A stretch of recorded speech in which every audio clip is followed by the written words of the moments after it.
தமிழ்ச் சுருக்கெழுத்து இளநிலை பிப்ரவரி 2003. கமெண்ட்ஸ்.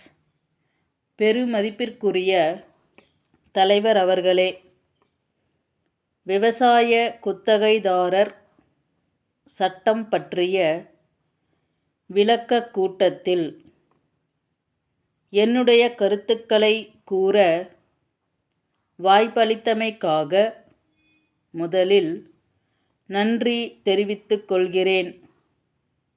ஏற்கனவே நடைமுறைப்படுத்தப்பட்ட பல்வேறு சட்டங்களை விட இந்த சட்டத்தில் குத்தகைதாரர்களுக்கு ஓரளவு பாதுகாப்பு அளிக்கப்பட்டிருக்கிறது.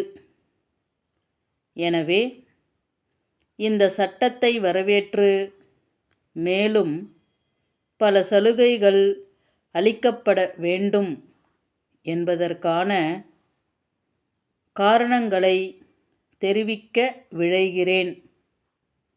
எல்லா பருவங்களிலும் விளைச்சல் ஒரே மாதிரியாக இருப்பதில்லை.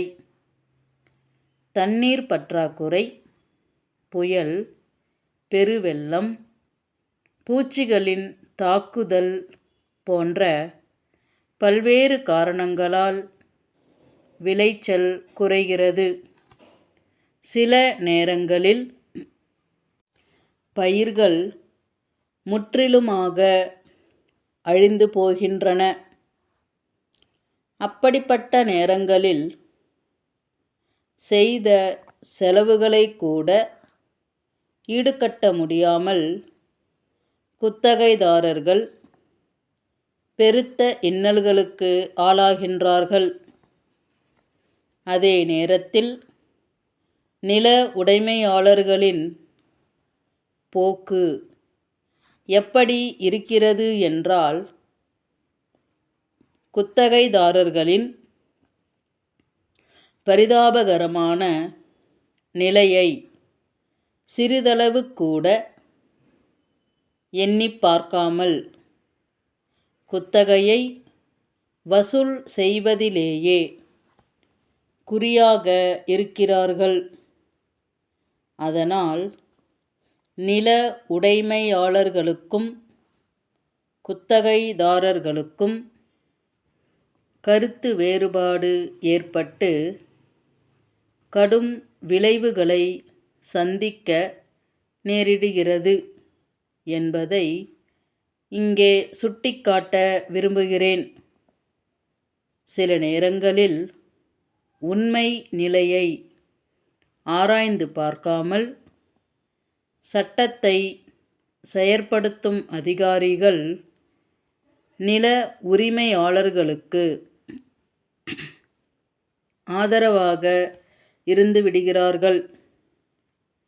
வாங்கிய கடனுக்கு வட்டியும் கட்ட முடியாமல் கால்வயிற்று கஞ்சிக்கும் வழி காண முடியாமல் அடுத்த பயிர் விட யாரிடம் கடன் கேட்கலாம் என்று சிந்தித்து கொண்டிருக்கும் வேளையில் அந்த குத்தகைதாரர் வெளியேற்றப்பட்டால் அவருடைய குடும்பம் எத்தகைய துயரங்களை சந்திக்க நேரிடும் என்பதை சற்று எண்ணி பார்க்க வேண்டுமென்று கேட்டுக்கொள்கிறேன். விவசாய கூலிகள், குத்தகைதாரர்கள் நலன்களை மனதிலே கொண்டு அரசாங்கம் பல நடவடிக்கைகளை எடுக்கிறது. முழுமையான பாதுகாப்பு அளிக்க அரசு சட்டங்களை இயற்றுகிறது.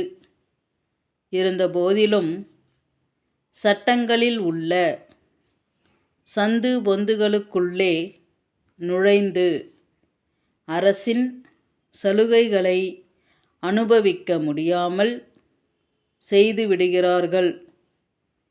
இப்படிப்பட்ட குறைபாடுகளை நிறைவு செய்ய குத்தகைதாரர் பாதுகாப்புச் சட்டத்தில் தேவையான திருத்தங்களை மேற்கொள்ள வேண்டுமென்று கேட்டு விடைபெறுகிறேன். நன்றி, வணக்கம். கன்னியாகுமரியில் உள்ள கலைப்பொருள் அங்காடி மேலாளர், தஞ்சாவூரில் உள்ள பஞ்சலோக தட்டு உற்பத்தியாளர் சங்கத்தின் செயலாளருக்கு எழுதும் கடிதம். அன்புடையீர், இந்தியாவில் உள்ள மிக முக்கியமான சுற்றுலா தலங்களில் கன்னியாகுமரி ஒன்று. அனைத்து மாநிலங்களிலிருந்தும் வெளிநாடுகளிலிருந்தும் ஏராளமான சுற்றுலா பயணிகள் இங்கு வந்து செல்கிறார்கள். கலைநயம் மிக்க பொருட்களை வாங்க வருகின்ற பயணிகள் கைவண்ணம் செறிந்த தஞ்சாவூர் பஞ்சலோக தட்டுகளில் அதிக ஆர்வம் காட்டுகிறார்கள். பயணிகளின் வருகை அதிகரித்து வருவதால் எங்களிடம் உள்ளவை இன்னும் ஒரு வாரத்திற்கே போதுமானவையாகும். ஆகவே பெரியது சிறியது என்று அனைத்து வகைகளிலும் உள்ள பஞ்சலோக தட்டுகளை உடனே அனுப்பி வையுங்கள். அவற்றிற்கான தொகையை வழக்கம்போல் அனுப்பிவிடுகிறோம். உலக நாடுகளில் நம் கைவண்ணத்தை பறைசாற்றுவதாக இருப்பதால் தரத்திலும் கவனம் செலுத்த வேண்டுகிறோம். தங்கள் நம்பிக்கையுள்ள ஸ்டாப்.